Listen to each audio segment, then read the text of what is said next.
First impression compared to sort of equivalent saws, weight to power is very good. So delimbing, you're not going to get fatigued quite so quickly, but you've got the power there. So yeah, for the time I just did a little bit of felling, really impressed by it. Because it's lighter, it's easier to roll it across the stem to delimb. Getting the sink cut in, good work positioning. Obviously, if the saw's lighter, it makes it easier to get the cuts in, more accurate felling.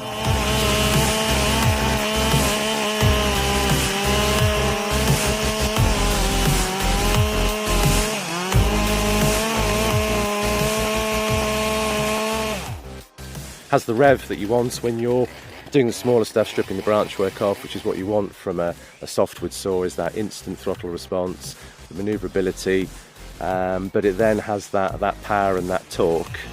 Yeah, I think it's everything the 372 was and more in a modern design saw. Well done, Husqvarna.